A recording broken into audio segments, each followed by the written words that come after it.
wàhálà kára lé o ẹrẹ wàhálà kérò ọ̀nà o ẹ kú lé gbogbo ẹ̀yin olólùfẹ́ Kí La Rí Gbọ́. Mo tún ti dé lónìí, mo dé bí mo ṣe ń dé, mo dé bí ewé adé, mo bọ̀ bí ewé ẹbọ. Ẹ̀yin èèyàn mi ẹ dákun ẹ wá nǹkan fìdílé nǹkan ẹ jájọ́ gbádùn ètò yìí, ètò Kí La Rí Gbọ́ láti iléeṣẹ́ Flip TV. Ọjọ́júmọ́ ni mo ń gbàdúrà fún yín ẹ̀yin olólùfẹ́ mi pé kẹ́yìn má ṣe ta ọ̀nà, kẹ́yìn má ṣe tọrọ jẹ. Ẹ̀yin olólùfẹ́ Kí La Rí Gbọ́, Ọlọ́run má jẹ́ tọrọ jẹ ní kẹ́yìn má ṣe gbàwí ẹ bá, kẹ́yìn má ṣe kàbùkù, kẹ́yìn má ṣe gbàwí ẹ bá, kọ́lọ́run má jẹ́ tọrọ jẹ. Olólùfẹ́ Kí La Rí Gbọ́, Ọlọ́run má jẹ́ tọrọ jẹ. Ẹ káàbọ̀ padà sórí ètò. Ó ga ètò yín náà ní ètò Kí La Rí Gbọ́. Ẹ ṣé gan, ẹ kú gbogbo ìgbà, ẹ ṣé tẹ̀ ń wò wá, ẹ ṣé tẹ̀ ń gbọ́ wá.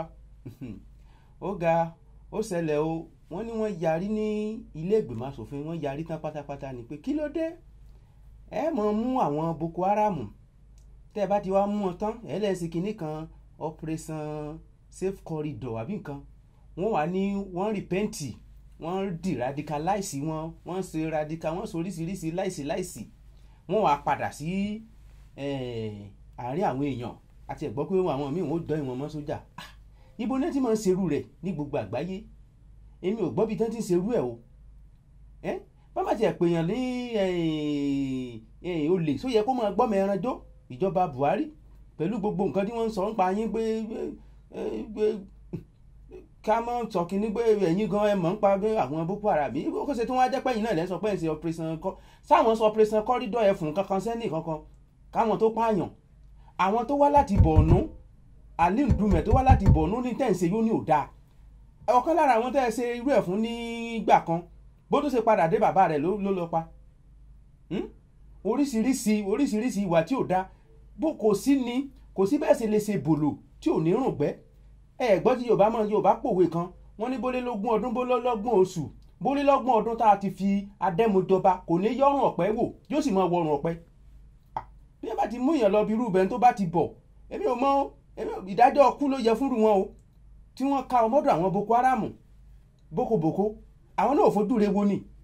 àwọn fojú re wo yan. Àwa wí tẹ́nìsì ẹ wá gbé líìsì àwọn bíi etí kìíní kan bọ́ta ẹni tí wọ́n bá rí yan ẹlẹ́ni ó bá bá rí yan, ta ni ó mọ̀ ṣe wàhálà tí ó mọ̀ bá ẹni tá a bá wá tán nígbà tẹ́ bá tún rí wọn ẹ tún ní ẹ radicalize wọn ẹ tún fi wọn lẹ́lẹ̀ wọ́n tó máa lọ wọ́n máa rìn káàkiri káwa wa máa wọ́n wọn káàkiri bẹ́ẹ̀ bá rí ṣèkáwù ní ẹ radicalize rẹ̀ náà ni ṣèkáwù àtàwọn albanawi oríṣiríṣi nǹkan fà bẹ́ẹ̀ bá rí wọn ẹ radicalize wọn ni. Ẹ ní wíìlì kankan láti sọ pé bóyá ẹ ti ní ìrò pé bóyá ti gbé kankan nù wọn, mélòó nù wọn lẹ ti gbé lọ ilé ẹjọ́, mélòó ni ní Dubai ní lílé òkèèrè lọ́nlọ́hùn tọ́tẹ̀ tún jẹ́ pé wọ́n wà mọ́ Islamic ju ẹ̀yin nọ́ọ̀tì lọ, bẹ́ẹ̀ ni Dubai ṣẹ̀sìn jù yín lọ. Wọ́n mú àwọn tó tí wọ́n ní wọ́n sponsor Boko Haram, wọ́n fi 4 nù wọn náà fi sẹ́wọ̀n. Ìyìn tí gbọ́ báyìí láti ìgbà tíjọba Buhari ti dé pé bóyá wọ́n mú ẹnìkan ó jẹ́ Boko Haram àbò sponsor Boko Haram, wọ́n ti mọ́lé, wọ́n prosecute rẹ̀ ó dẹ̀ lọ sẹ́wọ̀n. Ìyìn gbọ́ èmi ò tí gbọ́. The best tá a lè gbọ́ náà ni pé wọ́n ṣe shoot out, àwọn àti sójà wọ́n ṣe shoot out pẹ̀lú wọn bọ̀ pé wọ́n mú kan nínú wọn báyìí wọ́n sì mú lọ sí kóòtù sì sọ pé lágbájá báyìí o Boko Haram ni o, ó support terrorism o, ẹ̀wọ̀n tó tọ́ sí ni o, ikú ló tọ́ sí ni o. mi gbọ́ kankan rú ẹ̀ kó ẹ̀ lè ṣe gbogbo orú nǹkan tẹ́ ẹ̀ ń ṣe yìí ẹ̀ lè ṣe kẹ́ ẹ̀ ṣàṣeyọrí. ẹ fọmọ àparò sábẹ́ ẹ̀ ń gbé kà, ẹ fà àwọn Boko Haram ẹ lẹ dáríjì wọn, ẹ kó wọn rọra. Ẹ ní tán lára wèrè kó mọ̀ kú díẹ̀díẹ̀, kò sí bó ṣe lè tán lára wèrè kó mọ̀ bù gidẹ bó ṣe wà nú. Ẹ sọ ṣé o gbà ń di radicalize à ń ṣe kinní yẹn, ẹ wọ́nà míì tẹ́ mọ́. Ẹni á bá ti mú níbi Boko Haram ẹ tètè sọ bẹ́ẹ̀, ẹni á bá ti mú bẹ́wọ̀n gbére ni òbí kú ni o, ẹ tètè wọ́n àkàn tẹ́ mọ̀ ṣe sí di radicalize, kò sí tó jọ. Don't negotiate with terrorists. Ẹ jẹ́ ǹsẹ́ mi mú kí n tó padà wá. Ẹ káàbọ̀ padà sórí ètò. Ẹ ṣé gan ni. Ǹjẹ́ ẹ jẹ́ mọ̀ pé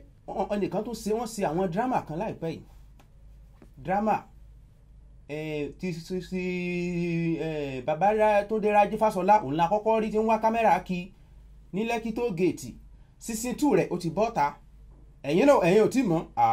Èmi mọ̀ Season 2, mo mọ̀ Season 2 rẹ̀. Season 2 rẹ̀ ni pé Babájídé Sanwó-Olú òun náà wá bọ́ta, mo sọ̀rọ̀ nínú ètò mi tó kọjá, ó ní àwọn ti yọ pẹ́ńsàn fún àwọn gómìnà àtàwọn igbákejì rẹ̀. ọ̀wọ́ àmọ́ ibi tí àbùkù ti kàn wọ́n tí mo ti rí pé wọ́n ti ṣe drama ni acting, wọ́n ti act eléyìí ni acting ni. Immediately tó sọ bẹ́ẹ̀ ní Jagaban bá bọ́ta pé àfọwọ́ sí i àwa náà faramọ́. mo ní èsì ò tí àwa jọ méke ni ẹ má fi nù wá àmọ́ jẹ́ ntẹ́ ẹ ti jọ pa tẹ́ ẹ ti jọ kun nínú ilé ká sá lè gbàgbé gbogbo ohun tó ń ṣẹlẹ̀ àti gbé bóyá bẹ́ẹ̀ rówó ni àkúkú máa mọ nǹkan tí ń ṣe yín. Èmi ò mọ nǹkan tí bẹ́ẹ̀ fún àwọn gómìnà àtijọ́ lẹ́kọ̀ọ́, bẹ́ẹ̀ fún wọn lówó pẹ́ńsàn, bẹ́ẹ̀ fún wọn lówó pẹ́ńsàn àgógó nǹkan láyín.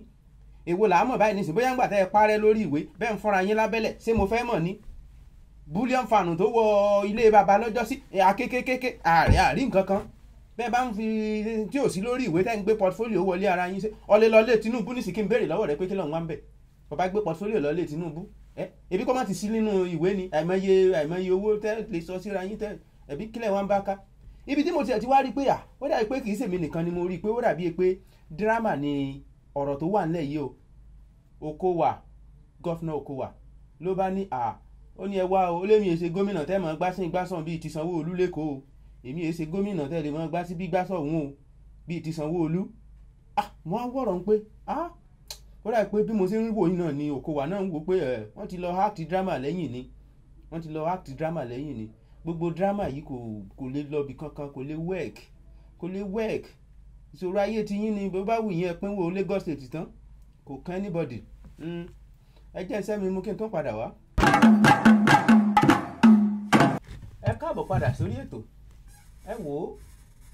ẹ jẹ́ kí n sì dúró díẹ̀ lẹ́kọ̀ọ́ kó tó di pé mo fẹsẹ̀ kan yà ní ọ̀dọ̀ Aláàfin Ọ̀yọ́ lórí ọ̀rọ̀ Sanwó-Olú tá à ń sọ lọ. Ẹ mọ̀ pé àwọn tó ń gba pẹ́ńsàn lẹ́yìn tá bá ṣiṣẹ́ oṣù, nígbà tá bá ń ṣiṣẹ́ oṣù lọ́wọ́ wọ́n máa yọ àwọn owó kéékèèké kan, wọ́n máa yọ pamọ́ nígbà tí wọ́n bá wà ní ilé tí wọ́n ṣiṣẹ́ mọ́ ni wọ́n máa san owó padà fún wọn. Ṣùgbọ́n ní ọ̀rọ̀ tàwọn gómìnà wọ́n ń yọ owó kankan nígbà tí wọ́n bá wà níbi iṣẹ́. Fún díẹ̀ yìí owó tó yẹ kémi àti yín ká máa ná, owó táàsì tèmi àti yín ń san, òun náà ni wọ́n tó fi ń san fún àwọn gómìnà tán wà nílé tán ti jẹ àjẹyó àti ẹ̀jẹsẹ́kù. Owó tó yẹ kán máa fi tọ́jú wa òun ni wọ́n tó ń san fún wọn. Nígbà tí ìpínlẹ̀ Èkó tán wọ́n fẹ́ yá owó ní ìbẹ̀rẹ̀ ọdún yìí, wọ́n fẹ́ yá bíi 100 billion naira kan. Àwọn tó fẹ́ yá wọn lówó yẹn condition tí wọ́n fún wọn ni pé wọ́n ní láti lọ stọ́ọ̀pù pension tí wọ́n ń san fún àwọn ex-governor nínú owó táàsì kó tó di pé wọ́n lè yá wọn lówó. Ẹ̀ṣẹ̀ ò déédéé sẹ́ o, ẹ ṣe pé inú rẹ̀ wọn ló dà bẹ́ẹ̀ o, torí èmi náà wo ọ̀rọ̀ pé ẹ sì sọ́ọ́bà náà bàbá Tinubu náà wọ́n sì bọ́ta, mo mọ̀ pé bíi drama kan ló ti ṣẹlẹ̀ níbẹ̀. So n ta wàá rẹ̀ yín èèyàn ni pé ẹ máa wash dáadáa, ẹ máa wò ó ṣé wọ́n sì ń padà san nínú owó táàsì, ṣé wọ́n sì ń padà san owó yẹn fáwọn ex-governor àbí wọn ò san, torí èmi mọ̀ pé wọ́n lè parẹ́ lórí ìwé kan máa san lábẹ́lẹ̀.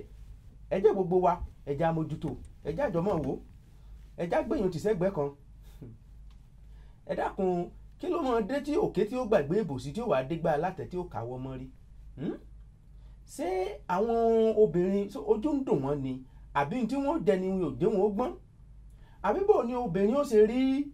irú èèyàn bíi bàbá Aláàfin of Ọ̀yọ́, Òjó Pàṣẹkẹrẹ ọmọ Àtìbà, ọmọ Kútíkù ò gbọ́dọ̀ pa, ọmọ àrùn táwọn ò gbọ́dọ̀ ṣe. Lágbára Ọlọ́run bàbá ti dàgbà, kò ní ìdí kéèyàn ó ti jú pa àgbà, kò sẹ́ni tí ò ní ẹni tọ́lọ́run bá ràn lọ́wọ́ tó bá dàgbà yóò dàgbà náà ni. Èèyàn kan ò lè pọ́ ọmọ 100 ọdún kọ́pọ̀ fẹ́ máa ṣe bí ọmọ 20 ọdún láíláí, kò ṣeé ṣe. Bàbá ní òun pẹ́ láyé títí òun ò fẹ́ dàgbà, bó pẹ́ tútù ojú àmọ́ ń dọ̀. Ebó orí olórí kan tó ń pè ní olórí àánú, mo mọ̀ pé kì í ṣe ìfún èèyàn tó bá fẹ́ bàbá ní bí 20 ọdún sẹ́yìn, ó yẹ kó mọ̀ pé díẹ̀ náà ló kù. À ń tó ń bèlè bí ìṣe ń wò ó rò pé tó 20 ọdún tọmọbìnrin yìí ti fẹ́ bàbá. Ọwá wí tán nísìn, ọwá lọ kó jáde kúrò láàfin, ọlọ́ọ̀rí bọ̀ wà ń bọ́ndéèjì. Ẹ dákun, ta ló dé? Ẹ̀wọ̀n wà láàfin ni, ta ló di olórí àánú? Wọ́n ló tún wá kúrò láàfin tán náà, ó kọ́ ọmọ lọ sórí adé àmọ́ sùn ta. Ọmọ Aláàfin Ọ̀yọ́ náà lọ fẹ́ mọ̀ ṣe bá àwọn abọ́n ṣe ń wà àmọ́ Aláàfin Ọ̀yọ́ ni á. Bẹ́ẹ̀ ni ilé tẹ̀là nílé wa lọ́yọ̀ọ́ ọ̀ lè gbọ́mọ Aláàfin Ọ̀yọ́ lọ, ọ̀ lè gbé lọ. ìwọ olórí kan kí ló dé tẹ́ fẹ́ sojú tẹ́ fẹ́ ẹ sì ń fojú egbò tẹ́lẹ̀ ká tó wí ká tó fọ̀ ẹlẹ́ ti àwọn ọba kò tiẹ̀ wá sí kò sápọnlé láàfin mọ́ ká tó wí ká tó fọ̀ wọ́n ti divorce ọba everybody ti túká wọ́n ti lọ ń bú ọba lẹ́yìn wọ́n ti lọ kí ló dé sọ ríran tẹ́lẹ̀ ní kọ́ ọwọ́ rí pé kábíyèsí ti àgbà ti dé sí kábíyèsí ó wá fẹ́ wọn tán nísìnyí wọ́n pé ọwà ń bandage o àfin ṣé kí ni bọ́ọ̀ bá sí bandage ṣé kí bàbá máa gbé ọ lọ kí bàbá ó sì máa ṣe ọ bí irú tàwa yìí bó ní kí bàbá máa gbé ọ lọ kọ́ máa ṣe fàájì kiri ìgboro ọwà ń bandage ojú ń dùn ọ tẹ́lẹ̀ ọ rí pa àfin lọ àbáàfin jẹ́ bí ìpín ó jẹ́ bí ibi táwọn èèyàn kàn máa wọ̀ tí wọ́n máa ṣe gìràgìrà àbí olórí jẹ́ ẹni tí ọkàn máa fẹ̀yìn sí gbogbo èèyàn káàkiri ẹja kò mbẹ ẹja sẹ́mi mi kó n tó padà wá. ẹ káàbọ̀ padà sórí ètò ó ga o ẹ̀gbọ́n la ní ògbọ́n ẹ tàbúrò lọ táǹdí la ní òmọ́jọ́ tàǹdí tó ń gbé ọ̀rọ̀ di bá mi. Apariwo títí wọ́n bá wa lé àwọn SARS wọ́n bá wa lé SARS lọ lọ́jọ́ ni alá ẹ̀ǹdì SARS gbọ́ngbàtà bá ṣe ẹ̀ǹdì SARS àwọn sójà mọ̀mọ́ tó ti gba àwọn tó fẹ́ gbapò SARS bá lọ́wọ́ báyìí àìpẹ́ ìlarí tí sójà kan tó bẹ̀rẹ̀ sí na obìnrin ìyàwó ilé nìbàdàn tó ń fi ní bílálà nídìí ìyàwó ilé ìyàwó oníyàwó ó ló wọṣọ bákan ìyún ń lọ bí ọ̀sẹ̀ tó kò lè jọ̀sẹ̀ tó kọjá lọ nínú ọ̀sẹ̀ tá a tún wáyé nísìn a tún ti rí mi ní Kaduna tó bẹ̀rẹ̀ sí lu ọ̀gbẹ́ni yẹn débi pé ó tà wá àwọn asílẹ̀ báyìí ni tí ò lè dìde ó sì sọ fún un pé I will kill you and nothing will happen èé o Nàìjíríà nìkan lẹ ti lè gbọ́rú ọ̀rọ̀ bẹ́ẹ̀ máa pa ọ́ kò sì sí nǹkan tí ó ṣẹlẹ̀ Nàìjíríà ilẹ̀ ti gbọ́ tí sójà tí ó mọ̀ sọ ọ̀rọ̀ bẹ́ẹ̀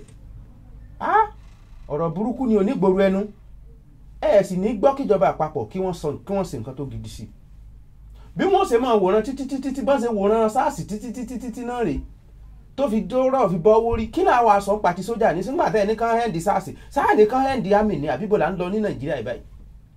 ìjọba àpapọ̀ níwà nǹkan ṣe sí ọmọ sójà àyẹ̀ní gbọ́ kí wọ́n sọ nǹkan kan sí èyí tó ṣẹlẹ̀ ní Ọ̀yọ́ ara àwọn mẹ́mbà Operation Boss ni mo mọ̀ pé wọ́n á ti ọ̀dọ̀ gọ́fúnà Ṣèyí Mákindé wọ́n á fi tọ́ lọ títí Kaduna yìí nísìnyẹn lè má gbọ́n kankan ànígbọ́n kankan lórí ẹ̀ àwọn tá a ti ń gbọ́ tẹ́lẹ̀ ìdájọ́ wò náà ṣe fún wọn táwọn yóò fi mọ̀ pé lóòótọ́ wọ́n ṣèdájọ́ fẹ́ ni ànígbọ́n kankan nígbà tí ó bá sí nǹkan kan tó ṣẹlẹ̀ n ni ó tún mú ẹlòmíì tó náà tún wò pé ẹ̀bẹ́ nìkan ṣe ń jọ ní ibi kò sí nǹkan kan tó lẹ́lòmíì ni ó náà tún bọ́ta tó bá rẹ́ni tó ra gúgúrú àtẹ̀pọ̀ ó lè ní ṣe ń jẹni lójú títì yóò yọ kòbókòtì yóò mọ̀ fi ń bílálà ọmọ Nàìjíríà tó yẹ kẹ́ ẹ dáàbò bò àwọn náà lè ń fìyà jẹ láìsí láyé ológun bá a ti wà láyé ológun bá a sí láyé ológun náà ní ìsìnbá àti ẹ̀kúkú mọ̀ torí èlé tán kàn ń wọlé tán gbàwé èèyàn lójoojúmọ́ kí ẹ̀ láyé eléyìí náà tó fífẹ́ yàtọ̀ sáyé Àbáṣà kọ́lọ́ ń ṣàánú wa ni ọlọ́mọjà tó rẹni tí ó sì Àbáṣà lẹ́lẹ́kejì ìjọba àpapọ̀ èyí ń pọ̀ ju ẹ dákun ẹ bá báwọn sójà ìsọ̀rọ̀ ẹ bá báwọn sọ̀rọ̀ kọ́rọ̀ tó di iṣu atayanyan tó rẹ̀ ní sọ̀rọ̀ níṣẹ́ ìgbà tó bá wáyá tí gbogbo ẹ̀ bá fọ́jú pọ̀ lẹ́ni ìwọ́n fẹ́ gbàjọba lọ́wọ́ yín ni ìmọ̀jọba tí wọ́n gbà lọ́wọ́ yín ìjọba tí ò nítumọ̀ ẹ jẹ́ iṣẹ́ mi mú ká tó padà wá. káàbọ̀ padà sí torí orí ètò ìyàwó tọkọ fẹ́ràn lóko ló ń gbé o láyé ìgbà kan ìyàwó tọkọ fẹ́ràn lóko ló ń gbé ayé ìṣẹ̀yí ìyàwó tọkọ fẹ́ràn Dubai ló ń gbé o ìyàwó tọkọ fẹ́ràn Dublin ló ń gbé àǹtí jẹ tọ́kì tí ó yẹ di ó yẹ rẹ̀kẹ́ gbọ́nrán là ń tí ìwà ń dán ìyàwó tọkọ fẹ́ràn Dubai ló ń gbé bẹ́ẹ̀ ni ayé ìgbà kan ni ìyàwó tọkọ fẹ́ràn oko ló ń gbé ọlọ́yà tí wọ́n jiyàn kan tó tọ́kì ni wọ́n jẹ nísìnyí ní Dubai abala entertainment la wà kò sí bí èèyàn ṣe rí ọmọ akin téèyàn ní mọ̀ pé ọmọ akin ni ọmọ akin ò gbọ́dọ̀ sódó ọmọ akin ò gbọ́dọ̀ bẹ̀rù bí àṣà orin tẹ́ni fas ọmọ bàbá Fálànà ọmọ Fẹ́mi Fálànà ẹ ti mọ̀ pé gbogbo pàjẹ balẹ́rù ṣe bíi ti rú àwọn yìí ẹ̀rín náà rí i pé ẹnìkan kọ̀ǹpáìlì orúkọ àwọn èèyàn lóríṣiríṣi tó lóun fẹ́ sùn wọ́n sí kóòtù lórí pé àwọn celebrity ó láwọn ni wọ́n incite àwọn youth tán fi ṣe protest yẹn ó kọ Fẹ́mi Fálànà wà ń bẹ̀ ṣùgbọ́n kàkà kọ́ ọmọ ọlọ́mọ kó gbọ̀n kó react sí ó lọ gbé fídíò orin tó ti ṣe tó fi sọ̀rọ̀ nípa police brutality ní Nàìjíríà ló gbé sórí Instagram ẹ̀ pé ẹ wò ọ̀rọ̀ tó ń ti sọ láti bíi 2 years ago ó sì ń relevant up to this moment kò mọ̀ sí ẹ̀rí tàwọn tó charge ẹ̀ sí kóòtù kò rí títí wọn rò rárá. Kíní kan yà mí lẹ́nu lọ́rọ̀ ọ̀rọ̀ Davido àti Wizkid dandan lèyẹn máa fi sọ̀rọ̀ ni Davido kí ló dé ẹjọ́ ọ̀rọ̀ wa àti Wizkid tó bá kọ́mẹ́ǹtì ó máa ignore kọ́mẹ́ǹtì mi o ẹ máa wò kò ní dá mi lóhùn gbogbo alẹ́sà gbójú ṣe bẹ́ẹ̀ mo kí ló ṣẹlẹ̀ wọ́n bí sórin mẹ́ta ni bí Wizkid bá lóhùn bọ́ sọ̀rọ̀ ìwọ gbọ́dọ̀ sọ̀rọ̀ ẹ̀ tiẹ̀ lọ́tọ̀ ọ̀tọ̀ ló rojọ́ pé they are ganging up against me in London kí ló dé sọ̀rọ̀ ẹ̀ ṣe tiẹ̀ lọ́tọ̀ náà ojú ọ̀run tẹ́yẹ fò láì fapá kanra wọn dandan kọ́ ni kó bó bá bí Wizkid bá bí àgùntàn bá ní òun ò bá ewúrẹ́ sọ̀rọ̀ olúkálukú àṣìmọ́ lọ lọ́tọ̀ọ̀tọ̀ dandan kọ́ Davido ẹ̀yin èèyàn náà tẹ́ ń bi léèrè pé torí wọ́n náà tún bi Davido léèrè láìpẹ́ pé báwo ni relationship òun àti Wizkid ó lóun àti àwọn òṣọ̀rẹ́ mọ́ pé torí ó ignore mẹ́sẹ̀gì òun èmi ò mẹ́rin tó ní kẹsẹ̀ rẹ tẹ́lẹ̀ ẹ bá sọ̀rẹ́ ẹ bá sọ̀tá ibi olúkálukú ń ṣe tiẹ̀ ní bí olúkálukú ń ṣe tiẹ̀ ní olúkálukú ń ṣe tiẹ̀ ní ojú ọ̀run tẹ́yẹ fò láì fapá kanra ilé mi ò rí àdàgbà ètò tòní dẹ́nì ẹ ṣé gan ni oníyàn ṣe ọlọ́kà náà ṣe gbogbo ẹ̀yin tẹ́ jíyàn jẹ́ka mo kó ẹ̀kọ́ àìbínú mo dúpẹ́ lọ́wọ́ yín títí dìgbà míì tí wọ́n tààtò máa pàdé lórúkọ ọ̀gá mi Abíọ́dún Kúpolúyì àti kámẹ́rámà mi Mr. Ṣèyí